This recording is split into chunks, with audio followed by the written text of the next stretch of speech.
টোটোওয়ালাকে ধরছো তারপর শাসছো নাকি? মোবাইল কোথায় ছেড়ে দিয়েছিল? মোবাইল গাড়িতে ছিল, ম্যামটা ফোন করছিল। আমি ফোন করি না, আমাকে ইস্যু ফোন করলো, বলতেছে যে এরকম এরকম আসেনি, তারপর তোমাকে ফোন করলাম।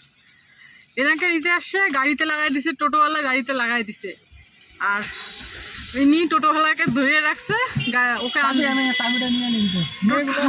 টোটোওয়ালা টোটো আটকায় দিছে, না হলে তো টোটোওয়ালা পালাই যাবে। স্টুডেন্ট ছিল না, মেয়েগুলোকে আমি এবার ভাড়া দিলাম 100 টাকা। হ্যাঁ, ওর মেয়েটাও ছিল, ওরও মেয়ে ছিল, টোটোওয়ালারও মেয়ে ছিল। ও কি কাঁদতেছে, কই আমি পাপার টোটোতে যাবো। আমি তো পাপার টোটোতে যাবে, দাঁড়া তখন তো পাপাকে বাকি যাবো, এই আর কি করতেছি। লোকগুলো সবাই দেখলো আমার আমি ও লোকটাকে আমি গালিও দিই নাই, কিছু খারাপ কথাও বলি নাই। আমি যাই হোক আস্তে করে চালাইতে লাগে না আমি বাচ্চাগুলোকে আগে ইয়ে করলাম আগে। আর আমি একদম এনা ঘুমাইছিল, এনাকে উঠাইলাম, আর কারণ অনেকটা বেলা হয়ে গেছে, তখনকার স্কুল ছুটি দিয়ে দিছে। তারপর ফোন করলো আমাকে, ফোন করে বললো, ম্যাডামটার নাম্বার থেকে ফোন করছিল, বললো, তারপর এনাকে উঠাইলাম, তারপর আসলাম দৌড়া দৌড়া। মানে টোটো পাচ্ছি না, এই যে বাড়ির থেকে রওনা দিলাম, মোড়ে এসে টোটোতে উঠলাম, উঠে এখান থেকে টোটোতে নাইমে এনাকে কোলে নিয়ে হাফসাই গেছে একদম। যেহেতু এখন বেড়াই না সেরকম, তো এখন বেড়ানোর একটা অভ্যাস লাগে না, হঠাৎ করে বাইর হইলে না শরীর একদম শেষ হয়ে যায়। আর রোদ তো পাই না, সারাদিন ঘরেই থাকি, এই রোদের মধ্যে বাইরে একদম অবস্থা টাইট। তো চলো এখান থেকে ভিডিওটা স্টার্ট করে দিলাম। সারাদিন জানি না কতটা কি শেয়ার করতে পারবো, সাথে থাকো, দেখতে থাকো।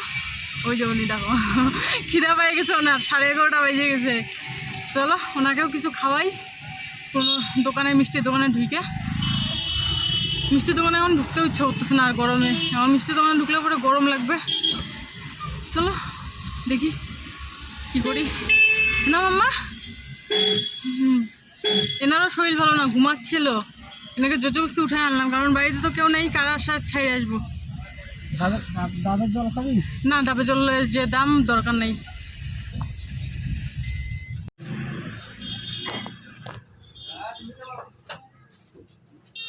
টাইমে টাইমে একেকার সব বাইর হয় না ঘর থেকে, লাল হয়ে গেছে মুখ। না মাম্মা, একটু দোকানে ঢুকলাম, একটু বাইরে এখানে বসার জায়গা, কিছু খাই।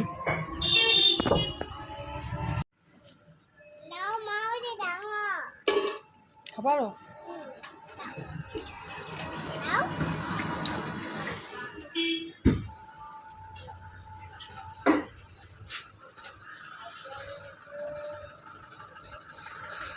বেশি নেয় না।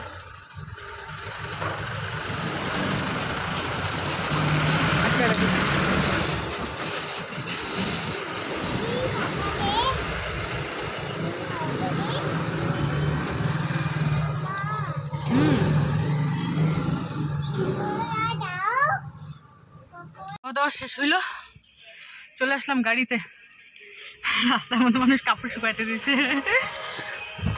টাউনে না এটা একটা সমস্যা, যাদের মনে করো বাড়িতে ছাদ নাই, তাদের কাপড় চোপড় রাস্তার মধ্যে দিয়ে দেয় শুকাইতে। কিচ্ছু করার নাই, টাউনের এটাই, এইভাবে মানুষকে বাঁচতে লাগে।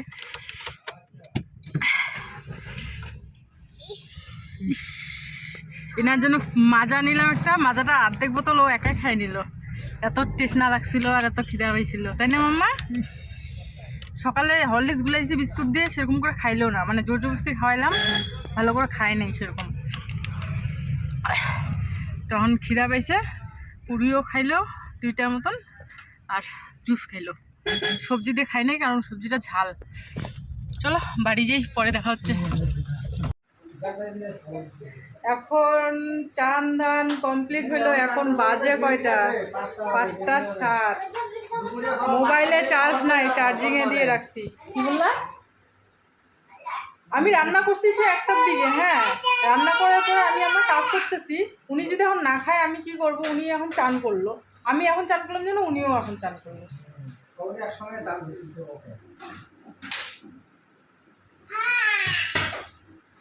ওনার চান করে খাওয়া দাওয়া করলো, আমি এখন চান করে আসলাম। তো এখন যাই হোক, তুমি আগে করছো, এখন চান দান হইলো আমার, এখন খাবো। কি রান্না করছে বলো তো? তোমাদের সাথে কিচ্ছু শেয়ার করিনি। বাড়ি আসার পর থেকে মানে দেখলেই কতটা বেলা হয়ে গেছিলো, তো তখন থেকে আর কি রান্না বান্না করে যে ঘর দুয়ার মুছামুছি, কাপড় এক গাদা এক ঢিপ কাপড় ছিল সব ধোয়া পাকলা করলাম, করে টোরে এখন ফাইনালি ঘর দুয়ার পরিষ্কার হয়েছে। তাও এই ঘরে বিছনার চাদরটা পাতা হয়নি, ধুয়ে দিয়েছিলাম, শুকায় গেছে, আইনে রাখছি। এই ঘরে বিছনার চাদরটা পাতবো, তো আগে কয়টা খাই, ঠাকুর টুকুর মুছে নিছি। তো এখন চলো কয়টা খাই, আর তোমাদেরকেও দেখাই কি রান্না করছি। এই যে সবার খাওয়া হয়ে গেছে, ইনি বাবু খাচ্ছে এখন। এখন আমি খাবো। ডিম নিস নাই? ডিম 4টা ডিম আনছিলাম, 4টা ডিম ফাটায় অমলেট করে দিছি, এখানে ভিতরে আছে, আর দেখাচ্ছি না। এখন চলো কয়টা খাই, তারপরে আবার আসতেছি।